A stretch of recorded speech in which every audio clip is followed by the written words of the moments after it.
So we'll see how this goes.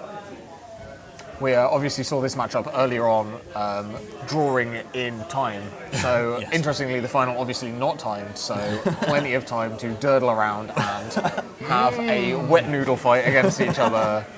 Let's play Soggy Biscuit. Please don't Google that. Ben Mulligan 6 here. 6 and a scry. Nope, shipping a 6. No lands. Who needs lands? Who's going to give him lands? Ben, he's missed a trick there. Fella, just keep your 6 card non-lander. He's going to give you lands. He'll be fine. 1 land, 6 cards. That's a perfect 7 against Nyxfit. Let's scry into a land, who knows? We talked a little bit about the scry rule, helping out combat decks like this. I think it adds that level of consistency to the 2-card combat decks that, you know, has made them a bit more exciting, a bit more... That mulligan feels much better now. And you do has mulligan both more frequently. lands and spells. Admittedly, not the best of either. I've just realised we need to take a moment to appreciate fully that both players are playing the card Eternal Witness in Legacy. That's nice, isn't it? Mwah. That's nice. Delicious. I love that. You know what I love? 3 mana 2/1s. Card advantage. That's like, yeah. I'm looking forward to seeing whose Eternal Witness is the best. Hilariously, they're both getting back weird 4-mana enchantments. Oh, goodness. For those of you who have just joined the stream, this is EDH in a... We're playing it's a constructed EDH. Players are waiting to start their engines. Ben Robin's got Recruiter. He has access to things he can do. That sounds fine. If Ben draws a blue producing land here, I'm pretty sure we're off to the Preferably races. blue-green. We're looking forward to be able to publish the deck list for you later on, because let's face it, you've seen some exciting Magic today, and so have we. All these will be published on the Northern League site on 7th City Collectibles, who you should definitely Google. Don't Google the other thing. Google 7th City Collectibles and Northern League Legacy. So the Cabal Therapy fight begins, and Henry fires the first shot, which is never the best way to do things, I don't think. Unless you fire it also naming Cabal Therapy. Which I assume Henry did not do. Gets the pen and paper out. I imagine Henry's probably named Death Threat Shaman here. Okay. Brainstorm also fair. We've seen him do that in the past. But yeah, Death Threat Shaman is Ben's biggest start, and unfortunately, yes.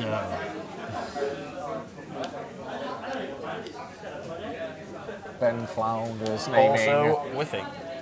Ben Flounders naming possibly any green card in Magic, or in fact any card in Magic. I will name your commander, is that right? No, it does not. Henry untapping, pulling out lands, and yeah, I mean, Sterling Grove was probably a good name here, but realistically...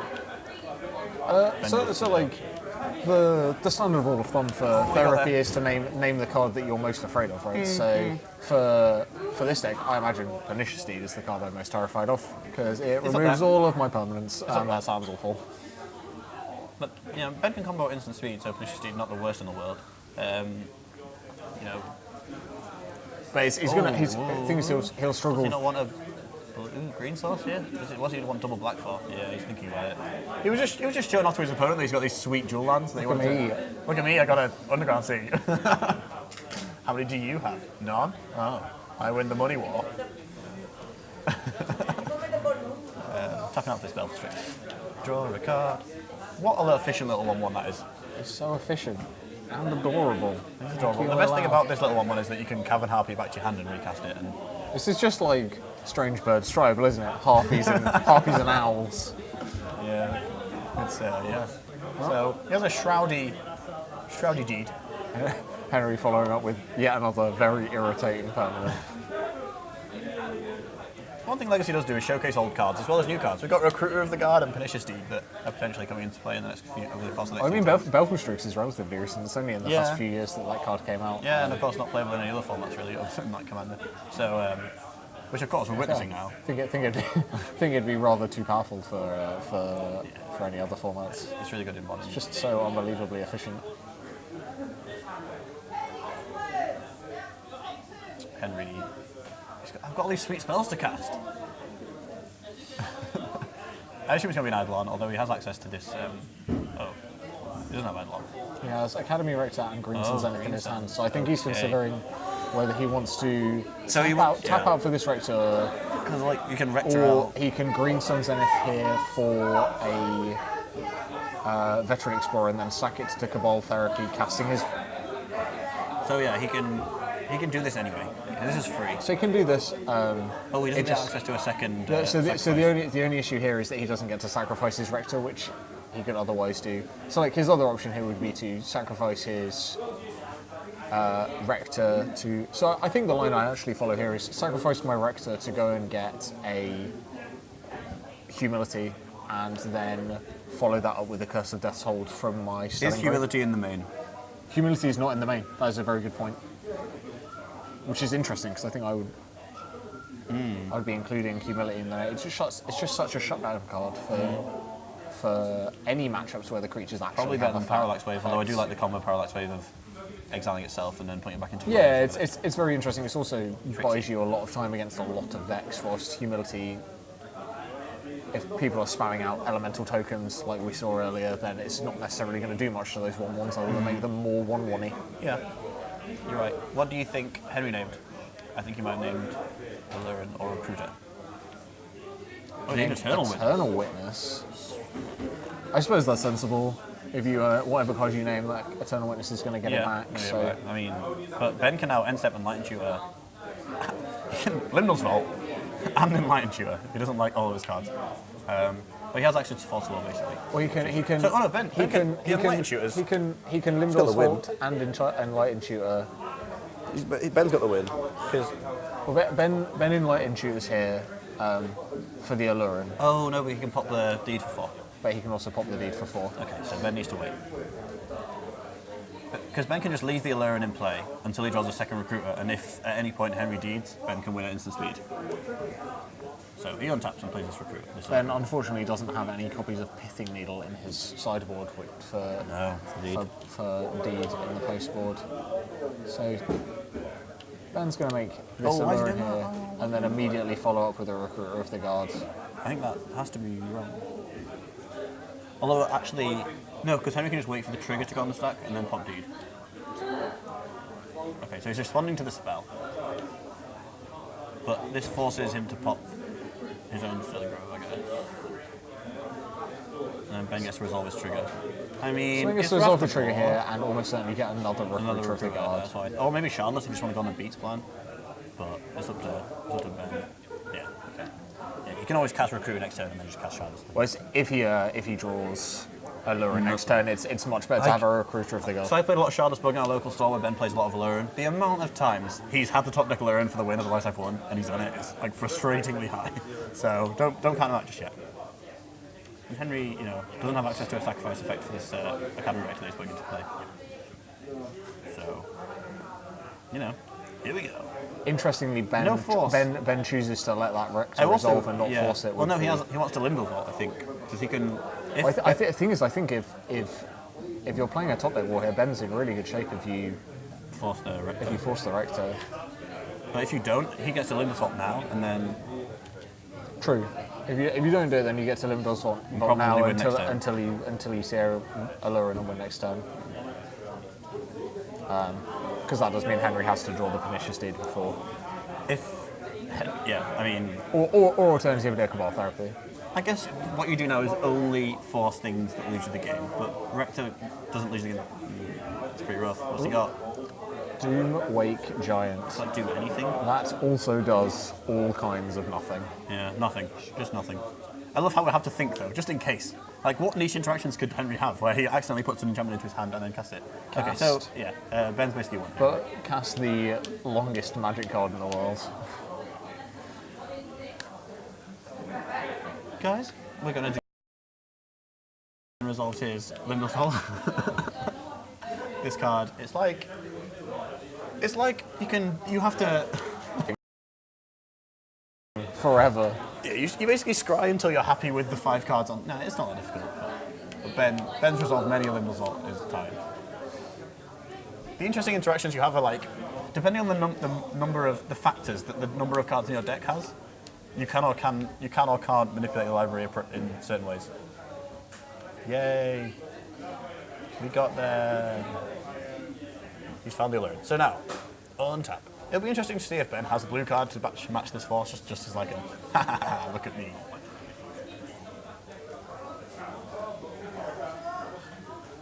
Dueling Giants, the Constellation trigger is only if you have enchantments, isn't it? It doesn't matter. I'm excited to see this Aluren go into play. I'm going to play this Aluren. What you going to do? I'm going to win the game. What you going to do? Ben Flounders. Now we get to do the bouncy castle. Henry, don't scoop yet. We want to see it. Yeah, that's right. If anyone can think of any appropriate music, please suggest it. The Benny Hill theme tune. It's not good. I want some like big brass like bom bottom, like I don't know, just like the baby elephant walk. Okay. Yeah. Or yeah. Anyway, basically, it's a very long-winded combo that slowly wins Ben the game over the course of like several iterations. Pretty, disinteresting, really. Like, occasionally you make a Parasitic Strix and attack with it, but other than that, it's just the combo. The sideboards. Sideboarding. So, These humility, 4 swords seem strong. curse, seal of primordium. Well, yeah. Oh, goodness. Both players have pretty good sideboards for this. Carpet of flowers. Do you want the Carpet of Flowers? We saw them in the previous match. Yeah. I imagine they generate quite a lot of mana in. Also, I suppose you can board out some number of Veteran Explorer, because Ben isn't killing you quickly and you don't want to ramp Ben. Like, I think Ben might even board in Savannah here. This is the game's going to go long, you want to draw lands? I don't know. It's complicated. Ben definitely boarding in the 4 swords and probably the 2 Rest in Peace. I would say from what we've seen, the graveyard interactions in this deck are many and scary. This and Food Chain are the only 2 real combo decks that don't interact with the graveyard at all. Like, Storm kind of does, Barney obviously does, Tin Fins definitely does. So, like, it's quite nice to be able to play a Rest in Peace, like a card that shuts off your opponent's strategy so deeply. And even, like, stops Tarmogoyfs and things like that. So, Ben definitely bringing in the Rest in Peace. Have that card be a permanent as well, so Yeah. it's permanently shutting them up, not just... Yeah, so, you've got the horrible Pernicious Deed problem of your opponents might encounter. Yes, true. But other than that... But Pernicious Deed, not usually a card that we're expecting to run into at your run-of-the-mill Legacy tournament. Here's one. Graph Digger's Cage stops you rectoring for a... For a Doomwake Giant. Or a Doomwake Giant, yeah, there you go. Probably not coming in. It stops Grease's Zenith as well, actually, so there's some relevance there. Like, I don't know how you feel at home, guys, but we're just shaking our heads. The stream can't see me shaking my head, but I'm shaking my head. I'm excited to see how this plays out. Henry, not looking happy in the camera. Mate, you live in the dream. Playing Commander in the final of a Legacy tournament. Gives a smile. He's concentrating. He's concentrating, yeah, to be fair. Thinking about his triggers. Too many triggers. Thinking about what other enchantments could I add to this deck. He's guys at home, he's playing 61. He was like, I don't want to cut, they're all too good. He's won some store credit with the stellar performance. He's thinking about what 8-mana permanents he can put in his next Nyxfit brew. Instantly shipping it back home. So he's got a 6. 6 cards on the play. Let's hope for Ben, who has got a 7-card land-heavy recruiter hand, which you probably keep in this matchup. You're not going to die really quickly. Interestingly, do you leave in Force Wheels if you're Ben? It's complicated. I don't. No, it's complicated because forcing a Pernicious Deed at a crucial time is really good. But Starfield, you don't have any creatures in your deck that deal with these problem permanents, so you probably have to. Yeah. you kind of have to, unless your plan is to just go, I hope he doesn't have it, and just go off. Yeah, that doesn't seem like the best plan. Yeah, so Ben probably boarding. I have no idea what you board out. Do you board out some of the weird mid-rangey ones and just go all combo, so you board out Shardless? I think the issue with Henry's deck is the card selection is just so much worse than Ben's. Durst. Deathrite Shaman, what a card. Henry, of course, not playing Deathrite Shaman due to the fact that your Pernicious Deeds raft them away. And one way that his combo deck does interact with the graveyard is this mana dog. name's Aluren, sees 2 recruiters, which is bad for Ben because realistically, this flashback is pretty devastating. Especially because even if he doesn't flashback this turn, Ben can't do anything about that currently.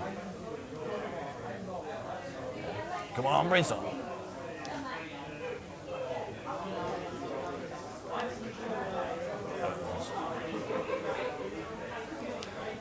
Interesting. Do you brainstorm now or do you brainstorm later? If it's brainstorm. Ben leaving up the death right here, assumedly to remove the Cabal therapy. Oh, sure, yeah. In which case you should do it now. Yeah, there you go. Yeah, that makes sense. Okay, I forgot that was an interaction that you could employ. Awkwardly, Henry has the Phrasing Towers to ensure that he can still Make mana with this Veteran Explorer. make mana with the Veteran Explorer. We saw the Crossy Death Soul. But terrifyingly, does give Ben access to some more mana to possibly kill his opponent. I mean, it makes the lands in Ben's hand fairly redundant. Oh, fail to find. Quote, I thought I left one in. Slams his deck on the table. That is pretty depressing for Henry. Well, I mean, Ben also doesn't get his lands, but... Ben also doesn't get his lands, but now he gets to untap and hopefully go Landalore and kill you.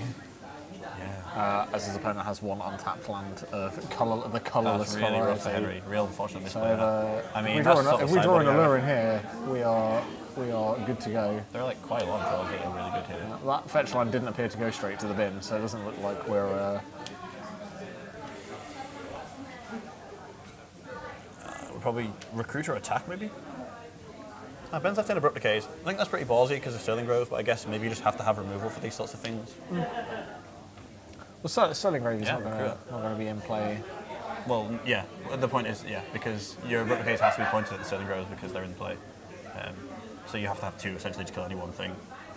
So there's an argument to say just like, fuck it, board them all out. Or sorry, screw it, board them all out. And considering what to get off this Aluren here, Aluren, get off this recruiter. Looking at Eternal Witness, which I don't think is necessarily where we want to be. Shardless Agent seems reasonable. Value him out. Do it. Is this or Strix? I think are your two choices. Strix is good with Cavern Harpy, but like he says, Shardless. 1. Poke you in the eye. Thud. He could have got second Death Charm actually there. Oh, doesn't I matter. don't draw a card. Okay. There's a Rector, so... starting to look like a standard deck.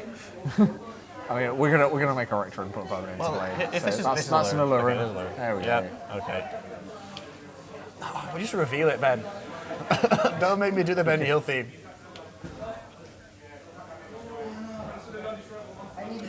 He has super redundancy here as well, because even if somehow Henry stops one of the creatures... Oh, Ben might... Dead. He can't play his Recruiter in response. He can't play his... Yeah. Henry looking at the surgical surgical extraction in his hand, thinking, "Can I deal with it?" And it's just like, no, I cannot.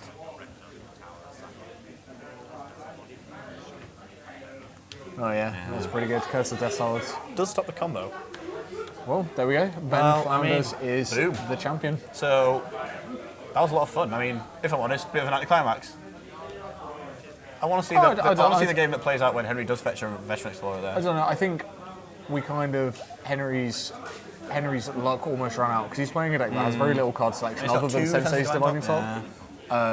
Which means you kind of have to rely on your opponent not necessarily having their best draws or not being super fast. Yeah. I imagine if Henry played against Reanimator in some of these, in the bracket, he would have got rather worked over by some of the faster combo decks. Yeah. Admittedly, his deck has a reasonable matchup versus some of the other faster decks, but he has no real way to deal with Reanimator at all. His 3-line on the sideboard, which is a definite,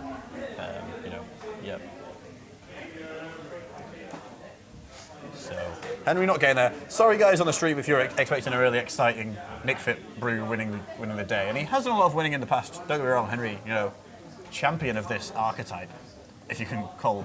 I mean, it's a collection of archetypes, if anything. You can basically, you play black, green, and then a colour, sometimes 2 colours, and then see what happens. But yeah, it's pretty exciting. He's done a lot of work and done a lot of winning with this deck, so... it's a different version every time, almost. Yeah, it is, yeah. Must be difficult to learn to play them all. I mean, we saw him miss a few triggers in round 3.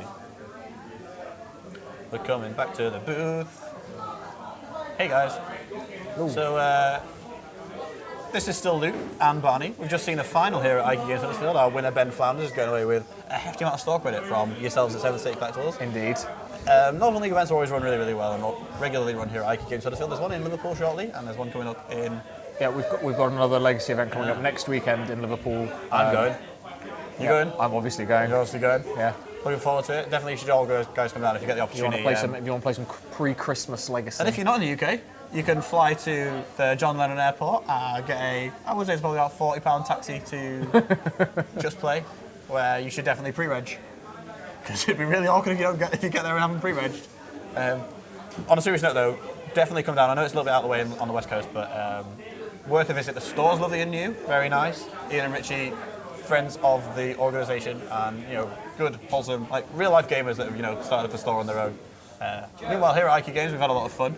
There's going to be a winners interview shortly, which we're pretty excited to talk to Ben Flounders about. I know that Alex Gershaw, Northern League organiser and head judge here today, he heard on commentary just for a short while ago. He's going to have a little interview with Ben, who they're good friends, so that should be pretty exciting to watch and listen to. What do you think about that last final? I think it's interesting. We didn't see the board stalls that we did in the previous games.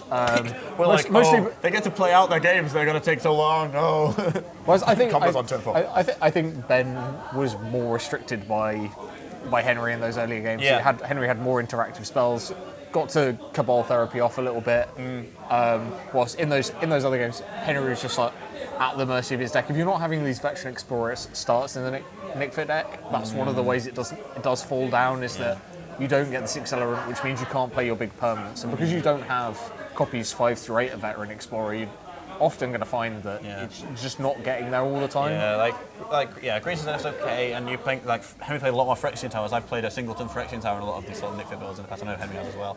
But I guess with the Rector, you've got a lot more reasons to have sack outlets. Yeah, just assembling that combo. We saw Henry even have access to it that game and choose not to employ it, unfortunately, by boarding out all of his Veteran Explorers. An interesting one. In the long run, we'll see how it goes. The archetype definitely still alive, and even though we talked about his weaknesses through Reanimator and even I assume Dredge is probably a pretty rough matchup just because of the speed of that ferocity of that combo. It has its great matchups as well, like Delver is notoriously good for it.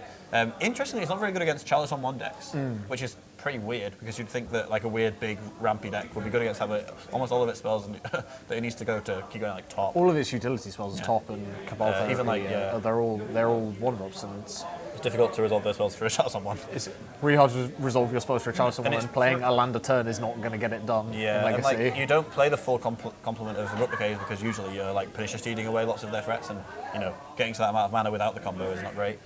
Also, Blood Moon randomly wrecks this deck because it's playing a shaky mana base, but then gets to play its basics and fetch them game 2. But just a randomly Blood Moon. I've seen Nyxfit lose to Miracles by them going turn 3 Blood Moon when they've got 3 jewels out and not had access to that Veteran Explorer package right away. Because that card looks really silly in the face of Veteran Explorer. Actually, you have to resolve your Veteran Explorer and get into the graveyard. And that's always doable. Yep.